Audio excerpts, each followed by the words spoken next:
कल तक में डिस्कशन हुआ था। हमने कल टीपी और एमपी के बीच का रिलेशन डिस्कस किया था, और रिलेशन के साथ साथ जो लॉ ऑफ वेरिएबल प्रपोर्शन है ये भी हमने डिस्कस किया था कि लॉ ऑफ वेरिएबल प्रपोर्शन है क्या। अगर वापस रिवाइज कर दूं, लॉ ऑफ वेरिएबल प्रपोर्शन कहता था कि एक प्रोड्यूसर जैसे जैसे variable factor and fixed factor introduce करेगा, जहां पर फिक्स्ड फैक्टर रहेंगे कांस्टेंट, वेरिएबल फैक्टर चेंज हो सकते हैं। फिक्स्ड फैक्टर रहेंगे कांस्टेंट, वेरिएबल फैक्टर चेंज हो सकते हैं। स्टार्टिंग में जो टीपी राइज होता है, इंक्रीजिंग रेट से राइज होगा और एमपी भी बढ़ेगा। एक समय के बाद टीपी वापस बढ़ेगा, लेकिन इस बार डिक्रीजिंग रेट से एमपी गिरेगा, लेकिन रहेगा पॉजिटिव। एक पॉइंट पर टीपी होगा मैक्सिमम, उस पॉइंट पर एमपी जीरो होगा, और लास्ट में टीपी गिरना स्टार्ट कर देगा और एमपी हो जाएगा नेगेटिव। ये हमने लॉ ऑफ वेरिएबल प्रपोर्शन में डिस्कस किया था। इसके साथ साथ आज हम पढ़ने वाले हैं इसकी अजम्पशंस कि लॉ ऑफ वेरिएबल प्रपोर्शन की अजम्पशंस कौन कौन सी है। जैसे जब भी हमने लॉ ऑफ डिमांड पढ़ा, जब law of diminishing marginal utility पढ़ा, उस टाइम हमने अजम्पशन पढ़ी थी। जैसे लॉ ऑफ डिमिनिशिंग या फिर लॉ ऑफ डिमांड की अजम्पशंस थी कि अदर फैक्टर कांस्टेंट है, price of other good constant है, कस्टमर का टेस्ट एंड प्रेफरेंस कांस्टेंट है, पॉपुलेशन साइज कांस्टेंट है, फ्यूचर एक्सपेक्टेशन कांस्टेंट है, इनकम कांस्टेंट है। वैसे ही सेम यहाँ पे लॉ ऑफ वेरिएबल प्रपोर्शन में अजम्पशंस है। अब कौन कौन सी अजम्पशन है? नंबर 1, पहली अजम्पशन है कि जितने भी फिक्स्ड फैक्टर रहेंगे, जितने भी फिक्स्ड फैक्टर रहेंगे वो कांस्टेंट रहेंगे। या फिर मैं कहूं state of technology, state of technology remain constant.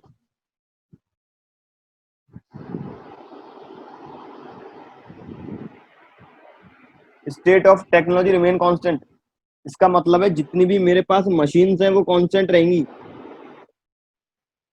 जितनी भी मेरे पास मशीन्स हैं, जितनी मेरे पास टेक्नोलॉजी है, दो तरह की टेक्नोलॉजी होती है प्रोडक्शन करने की, capital intensive and labour intensive. बात कर रहे हैं कैपिटल इंटेंसिव टेक्निक।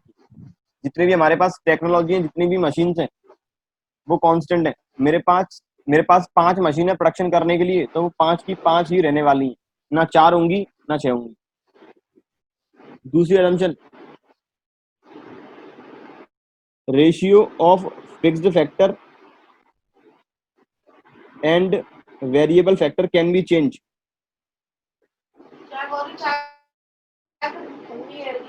जो फिक्स्ड फैक्टर और वेरिएबल फैक्टर, जो फिक्स्ड फैक्टर और वेरिएबल फैक्टर का रेशियो है, रेशियो मतलब मेरे पास सपोज 5 मशीन है या फिर 5 एकड़ लैंड है, तो पर एकड़ लैंड पे कितनी लेबर काम करेगी? 5 एकड़ लैंड है तो मैंने पहले डिसाइड किया था 1 एकड़ लैंड पे 6 आदमी काम करेंगे, 6 वर्कर काम करेंगे। ये रेशियो में इंक्रीज भी कर सकता हूँ, डिक्रीज भी कर सकता हूँ। क्या मुझे केवल 4 लोग लगाने हैं 1 एकड़ लैंड पे, या फिर 7 लोग लगाने हैं? It is called ratio, ratio between fixed factors and variable factor that can be change. Second number assumption। Number third, तीसरी assumption जो मैंने कल डिस्कस किया था कि स्टार्टिंग में पहली लेबर ने बनाई थी 5 यूनिट, दूसरी लेबर ने, दोनों का कंबाइंड प्रोडक्शन हो गया था 12 यूनिट। तो क्या मेरी सेकंड लेबर ज्यादा एफिशिएंट है पहले के कंपैरिजन में? अगर मैं किसी नॉर्मल व्यक्ति से बात करूंगा इन दोनों की, कि मेरे पहले आदमी ने बनाए 5 यूनिट और दूसरे आदमी की कैलकुलेशन लगा के उसने बनाई है 7 यूनिट, तो क्या मेरा जो दूसरा लेबर है वो ज्यादा एफिशिएंट है, ज्यादा कैपेबल है पहले के कंपैरिजन में? लेकिन ऐसा कुछ नहीं है। दोनों जब कंबाइंड वर्क करेंगे तब दोनों की एफिशिएंसी मिलकर ज्यादा आउटपुट प्रोड्यूस करती है। या फिर मैं कहूं ईच लेबर और variable factor is equally efficient, each labour और variable factor is equally efficient in the production की जो लेबर है, एक कैटेगरी की लेबर है वो इक्वली एफिशिएंट है। यदि पांच लोगों में स्किल्स इक्वल है तो वो सभी लोग इक्वली एफिशिएंट हैं समान यूनिट बनाने के लिए। ऐसा नहीं है पहली लेबर ने बनाई है 5 और दूसरी लेबर ने बनाई है 7 तो दूसरी लेबर मोर एफिशिएंट है, ऐसा नहीं है। दोनों लेबर इक्वली एफिशिएंट है, बस पहले ही अकेला काम कर रहा था, अब दोनों कंबाइंड में काम कर रहे हैं। ऐसा हो सकता है कि पहले जिस फैक्ट्री में काम कर रहे हैं उस फैक्ट्री से थोड़ा दूर रॉ मटेरियल लेने जाना पड़ता है। पहले एक ही लेबर है तो ये रॉ मटेरियल यहाँ से उठा के लाएगा फिर काम करेगा। अब जो दूसरी लेबर आ गई है तो वो कभी वो रॉ मटेरियल लेके आ जाता है, कभी पहला वाला लेके आ जाता है, जिसकी वजह से उन दोनों की जो कंबाइंड एफिशिएंसी है वो बढ़ती है। तो तीसरी असम्पशन है कि each variable factor is equally efficient. हर एक वेरिएबल फैक्टर इक्वली एफिशिएंट है प्रोडक्शन करने में। ये तीन असम्पशंस हैं लॉ ऑफ वेरिएबल प्रपोर्शन की। पहली assumption, state of technology constant है, या फिर मैं कहूं फिक्स्ड फैक्टर रिमेन कांस्टेंट, क्योंकि फिक्स्ड फैक्टर से कभी भी चेंज नहीं होगा आउटपुट। दूसरा, रेशियो चेंज कर सकते हैं फिक्स्ड और वेरिएबल फैक्टर के बीच में। और तीसरा है कि ईच लेबर इक्वली एफिशिएंट है इक्वल यूनिट्स प्रोड्यूस करने में, यदि उनका स्किल एक है। अब लेबर की स्किल्स अलग अलग हैं तो वो ग्रुप वाइज हमें डिवाइड करना पड़ेगा। अदरवाइज वेरिएबल फैक्टर जितने भी हैं सभी इक्वली एफिशिएंट हैं इक्वल यूनिट प्रोड्यूस करने में। ये तो बात थी लॉ वेरिएबल प्रपोर्शन के साथ उसकी असम्पशंस की। कल एक पॉइंट हमने डिस्कस किया था, point of inflection. Point of inflection था एक ऐसा पॉइंट जहां पर टीपी होगा मैक्सिमम, या फिर मैं कहूं एमपी हो जाएगा 0। ये पॉइंट ऑफ इन्फ्लेक्शन वाली कंडीशन है। अब मेरे जितने भी रिलेशन आए टीपी और एमपी में, उन सभी रिलेशन को मैं 3 स्टेज में डिवाइड करूंगा। जितने भी मेरे रिलेशन थे टीपी और एमपी में, इन सभी रिलेशन को 3 स्टेज में डिवाइड करूंगा। पहला स्टेज होगा जब टीपी बढ़ता है ज्यादा रेट से। दूसरा स्टेज होगा जब टीपी बढ़ता है कम रेट से। और तीसरा स्टेज होगा जब टीपी गिरेगा। तो ये 3 स्टेज आएंगी। पहला स्टेज जब टीपी बढ़ता है ज्यादा रेट से, इसका मतलब मैंने एक एडिशनल वेरिएबल फैक्टर लगाया है तो उसकी वजह से प्रोडक्शन में इंक्रीमेंट आया है, वो भी ज्यादा रेट से। मैंने पहली लेबर लगाई थी, पहली लेबर ने प्रोडक्शन किया था 5 यूनिट का। पहली लेबर ने प्रोडक्शन किया था 5 यूनिट का। अब मैंने एक लेबर और लगाई तो कंबाइंड प्रोडक्शन आ गया 12 यूनिट का। तो इसका मतलब एक एडिशनल वेरिएबल फैक्टर की वजह से प्रोडक्शन ज्यादा रेट से राइज हुआ। तो पहली स्टेज को नाम दिया गया है increasing returns. Increasing returns to a factor.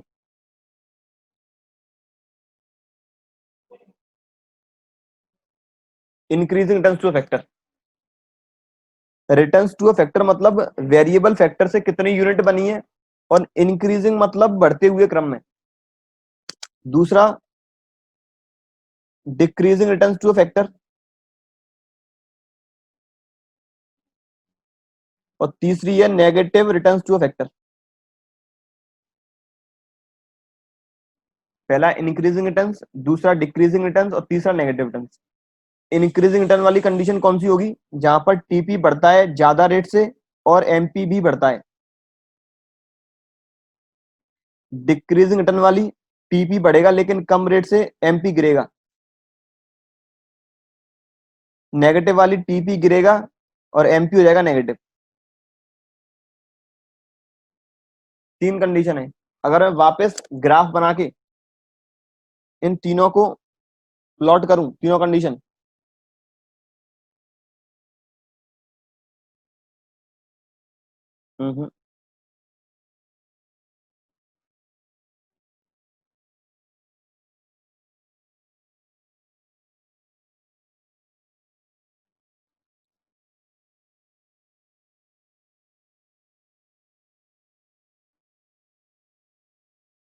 कुछ इस तरीके से।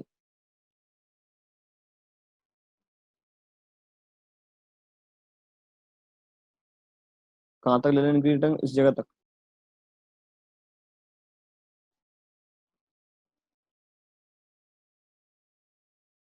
कि पहले जो टीपी बढ़ रहा है ज्यादा रेट से, जो टीपी बढ़ता है यहाँ तक ज्यादा रेट से, फिर यहाँ से बढ़ेगा कम रेट से, और फिर यहाँ से गिरने लगेगा। तो ये पहला ये वाला फेज है। प्रोडक्शन जो ओ ए का है, ओरिजिन से लेकर पॉइंट ए तक प्रोडक्शन, ये अपना इंक्रीजिंग रिटर्न है। प्रोडक्शन ओ से लेकर बी तक है, ये अपना ए और बी वाला पॉइंट है, ये डिक्रीजिंग रिटर्न है। और बी के बाद वाला फेज ये है नेगेटिव रिटर्न। और अपना जो पॉइंट ऑफ इन्फ्लेक्शन है वो है ये वाला, ये टीपी कॉन्टेक्स्ट में और ये एमपी कॉन्टेक्स्ट में, ये point of inflection.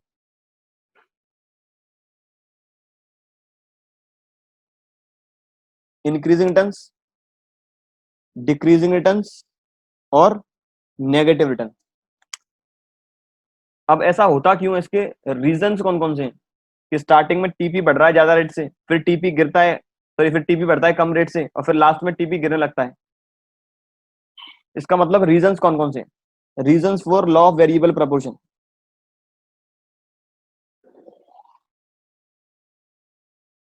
Reasons for law of variable proportion, कि कौन कौन से रीजन है लॉ ऑफ वेरिएबल प्रपोर्शन की रिटर्न्स के लिए। जो पहला फेज है increasing returns,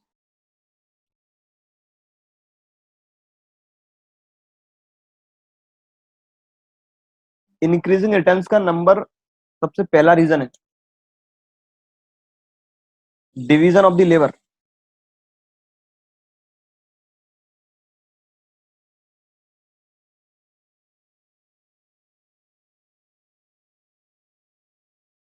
division of the labour का मतलब है एक प्रोड्यूसर जब भी बिजनेस स्टार्ट करता है, जब भी फैक्ट्री सेटअप करता है,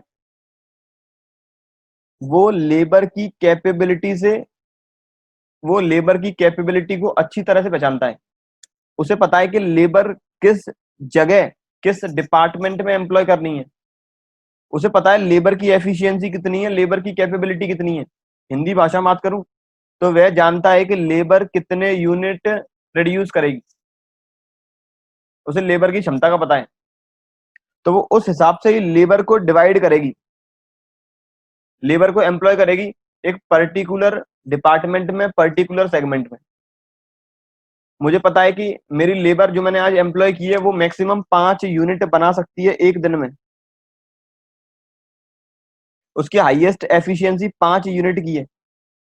अगर वो अपनी 100% कैपेसिटी पे काम करे तो, 100% कैपेसिटी का मतलब है अपना बेस्ट एफर्ट देगा तो एक प्रोड्यूसर अपने लेबर का उस प्रकार ही डिवीजन करेगा, उस प्रकार ही अपने लेबर को एंगेज करेगा जहां पर वो 100% अपनी कैपेबिलिटी प्रेजेंट करे। इसका मतलब स्टार्टिंग में एडिशनल वेरिएबल फैक्टर के साथ जो प्रोडक्शन होगा वो ज्यादा होगा। हर बार एडिशनल प्रोडक्शन होगा वो इंक्रीज होगा इंक्रीज्ड एफिशिएंसी की वजह से, क्योंकि लेबर जब कलेक्टिव काम करेंगे तो कलेक्टिवली काम करने से कहीं ना कहीं उनकी एफिशिएंसी में इंप्रूवमेंट आएगा। पहला जो है वो है division of the labour. Division of the labour means a producer knows where the labour must be engage. वह जानता है कि लेबर को किस जगह एंगेज करना चाहिए। He is well known about the skills and capabilities of the laborers. If more and more laborers will be employed, then their collective strength will produce more production or will produce more output in comparison to the single labor. It means from the initial phase, the TP will rise with introducing of an additional variable factor. TP her bar rise होगा with increasing rate, वो भी ज्यादा rate से, क्योंकि वह labour की capabilities, labour की efficiency, labour की प्रोडक्शन कैपेसिटी को भली भांति जानता है। तो पहला है डिवीजन ऑफ द लेबर, कि उसे लेबर किस सेगमेंट में, किस डिपार्टमेंट में डिवाइड करना है। दूसरा बी पॉइंट, कोऑर्डिनेशन या फिर कहें better coordination.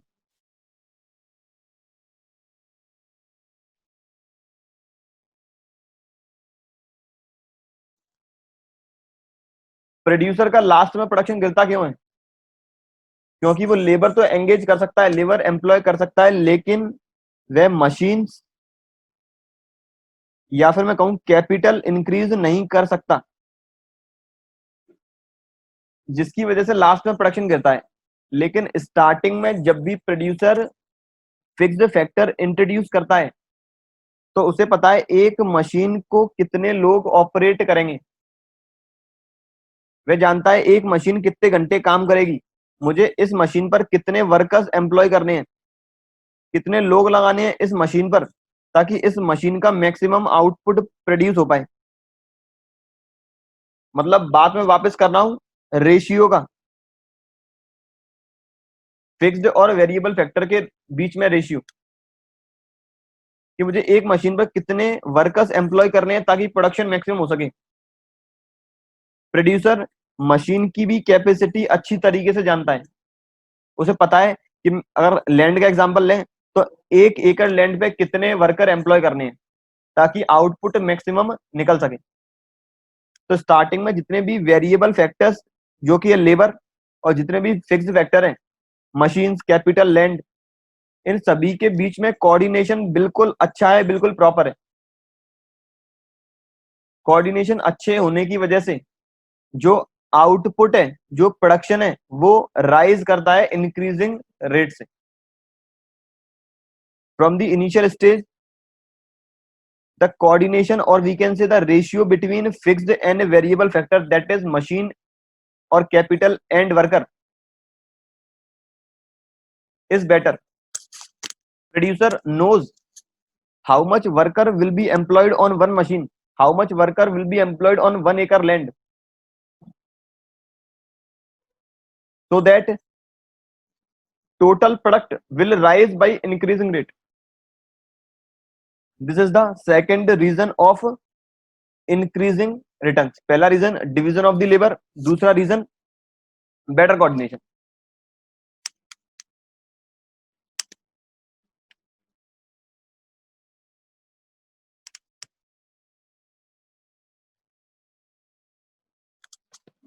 Reason number third, reason number सी,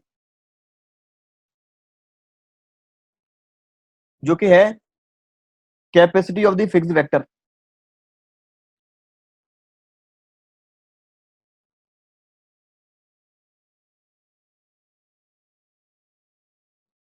या फिर मैं कहूं फुलर यूटिलाइजेशन, फुलर कह सकते हैं, ऑप्टिमम कह सकते हैं, फुलर यूटिलाइजेशन। एक प्रोड्यूसर जो स्टार्टिंग में अपने फैक्टर ऑफ प्रोडक्शन इंट्रोड्यूस करता है, एक प्रोड्यूसर स्टार्टिंग में जितने भी फैक्टर ऑफ प्रोडक्शन इंट्रोड्यूस करेगा, पहले फेज में वो सारे फैक्टर ऑफ प्रोडक्शन कंज्यूम नहीं हो पाते हैं। फर्स्ट फेज में ये सारे फैक्टर ऑफ प्रोडक्शन कंज्यूम या कह सकते हैं ऑप्टिमम, ऑप्टिमम यूटिलाइज हो जाते हैं, लेकिन फुलर यूटिलाइज नहीं हो पाते हैं। ऑप्टिमम यूटिलाइज का मतलब होता है हम इस तरीके से यूटिलाइज करें कि आउटपुट अधिक निकले, मैं प्रोडक्शन ज्यादा कर सकूं, मेरा खर्चा कमाए। तो स्टार्टिंग में प्रोड्यूसर अपने फिक्स फैक्टर, पूरे फिक्स फैक्टर नहीं लगाता है, वो उसके पास यदि 5 मशीन है तो वो पांचों मशीन को काम पे नहीं लगाएगा। यदि प्रोड्यूसर के पास 5 मशीन है और हर मशीन 8 घंटे काम कर सकती है, हर मशीन को हम, प्रोड्यूसर प्रत्येक मशीन को 8 आवर्स काम में ले सकता है, तो वह या तो पांचों मशीन से एम्प्लॉय नहीं करेगा या फिर पांचों मशीन से 8 घंटे काम नहीं करवाएगा। वो केवल पहले देख रहा है कि यदि मैं मशीन को 6 घंटे काम कराता हूं, अपने लेबर को इस मशीन पर एंगेज करता हूं, फिर प्रोडक्शन करता हूं, तो वह देखना चाहता है कि कितना प्रोडक्शन होगा।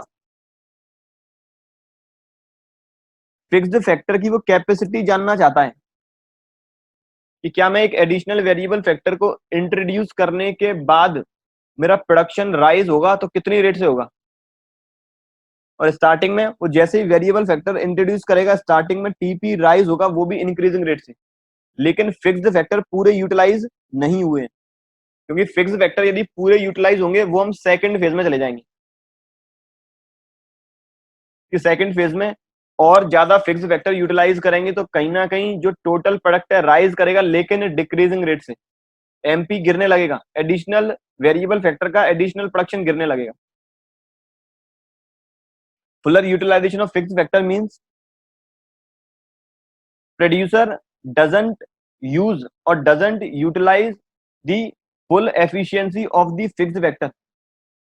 He wants to know the maximum production or optimum production of labor along with the machines so that TP will rise by increasing rate. ये थे 3 रीजंस। पहला है लेबर को अच्छी तरीके से डिवीजन करेंगे, लेबर को अच्छी तरीके से एक डिपार्टमेंट में एम्प्लॉय करेंगे ताकि उनकी कैपेसिटी का पता लगे। दूसरा है कोऑर्डिनेशन का पता है कि फिक्स्ड और वेरिएबल फैक्टर में क्या रेशियो रहने वाला है, हम उसी प्रकार एंगेज करेंगे फिक्स्ड और वेरिएबल फैक्टर। और तीसरा है फिक्स्ड फैक्टर का केवल ऑप्टिमम यूटिलाइजेशन करेंगे, फुलर यूटिलाइजेशन नहीं करेंगे, केवल ऑप्टिमम करेंगे ताकि टीपी राइज हो सके इंक्रीजिंग रेट से। ये था increasing returns to a factor के रीजंस। दूसरी बात करें decreasing returns to a factor.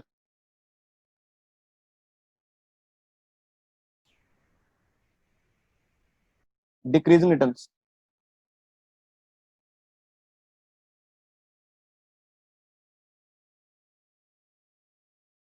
अब डिक्रीजिंग रिटर्न्स का मतलब है टीपी बढ़ेगा लेकिन डिक्रीजिंग रेट से, या फिर मैं कह सकता हूं एमपी गिरेगा लेकिन पॉजिटिव रहेगा। डिक्रीजिंग टर्म में सबसे पहला है इम्परफेक्ट फैक्टर सब्स्टिट्यूशन।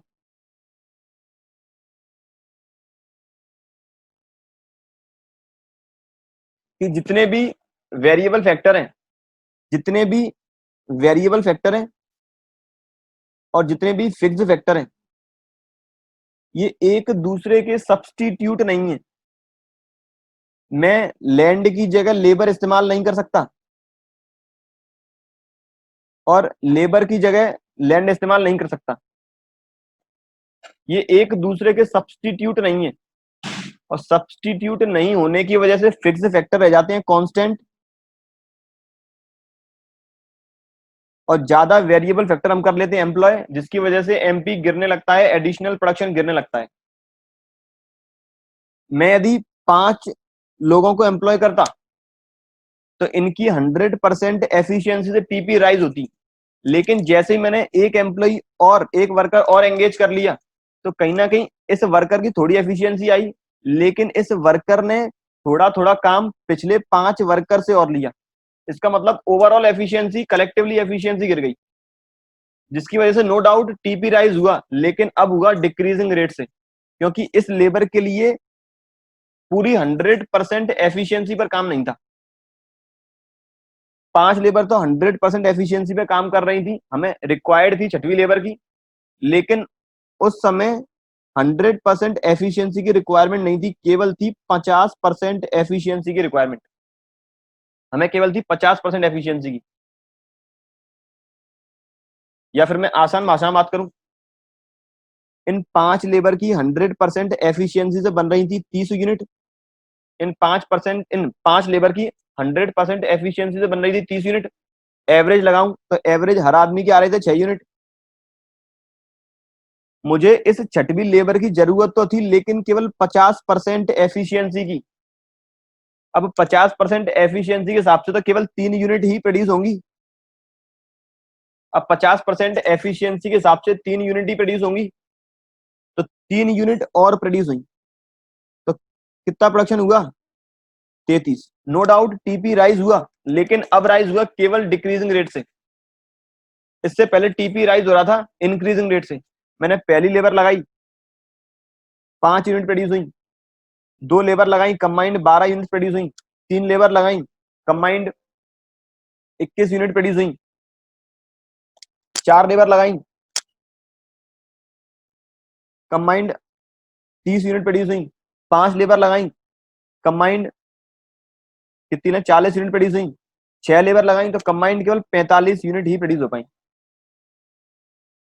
क्योंकि मेरी स्टार्टिंग में ये पांचों लेबर की तो 100% एफिशिएंसी थी, इनके लिए मेरे पास सफिशिएंट फिक्स्ड फैक्टर थे। लेकिन मुझे छठवें लेबर जैसे ही एम्प्लॉय किया, नो डाउट जरूरत थी, लेकिन इसके लिए मेरे पास फिक्स्ड फैक्टर नहीं थे। लेमन लैंग्वेज में बात करूं, पांचों वर्कर एम्प्लॉय करने के वक्त मेरे पास मशीन थी प्रॉपर। एक लेबर एक मशीन पर 5 घंटे काम करती तो मशीन मेरे पास थी, लेकिन मेरे पास छठवीं लेबर को केवल मशीन देने के लिए 3 घंटे थे। छठवीं लेबर के लिए मेरी मशीन खाली थी केवल 3 घंटे।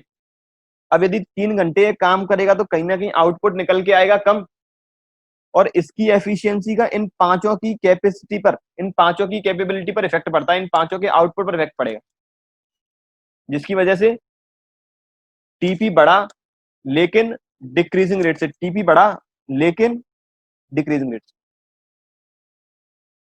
ये पहला है इम्परफेक्ट फैक्टर सब्स्टिट्यूशन।